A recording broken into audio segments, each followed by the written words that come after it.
more than I can explain in one particular module here. So throughout the entire tutorial, I'll talk about different ways. And one of the ways that I'm kind of foreshadowing here is that you can give yourself more desktop real estate for either the message itself or seeing the folder view. You can use these little divider bars that are in between the to-do bar area and your reading pane and your list and then your navigation pane. All those can be manipulated around to best suit your particular reading needs. And again, keep in mind that this is 800 by 600 resolution. You're probably using a higher resolution and are therefore able to see a lot more information. So it's probably most acute, the problems of crowding the desktop on my computer and on the recordings that I'm making. It probably won't be quite as pronounced on yours.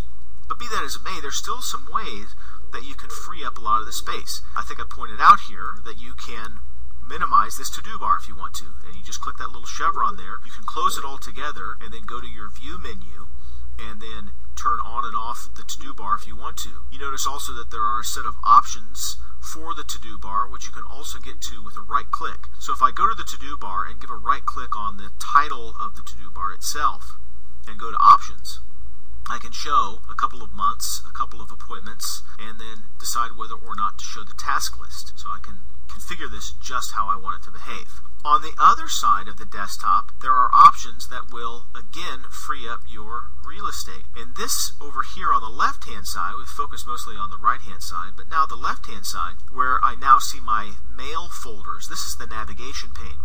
And the navigation pane can also be filed away, can be tucked away into the corner, just like that. And now you can navigate to the inbox.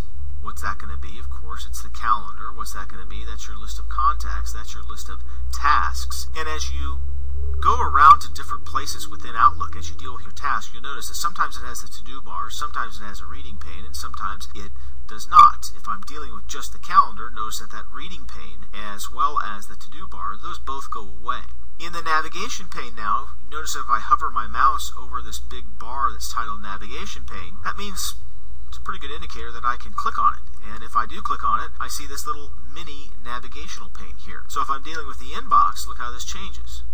Go to the inbox, and if I want to go to my sent items, for example, or my junk email, or my drafts, I have this little mini navigational pane that shows up. So keep that in mind. You can also resize this to meet however big you need it. In case you've made a shortcut or maybe a folder that has a long title, you can expand that out and then back again. So toggle it on and off just like that. Another thing you can do is you can change what these buttons, how many buttons are shown in the navigation pane, and allow for more buttons as well. So these are navigational buttons that just let you quickly navigate to the calendar, contacts, tasks. That's the same as it was in Outlook 2003, by the way. Same with all these options down here. So just quickly breeze past some of these. Your folder list is a way that a lot of people like to navigate around Outlook 2007. And once again, if I show the folder list, now I get in a folder view the ability to toggle between my calendar and my contacts and my inbox and my journal. Finally, in this bottom little button here, I have an options menu or a little options chevron where I have the ability to set some of my navigational pane options. So if you want to add the journal, if you want to remove the shortcuts, for example, which I don't think really has much of a purpose, of course, unless you're using shortcuts extensively, then you can remove that and just reduce the clutter on this navigational pane just a little bit.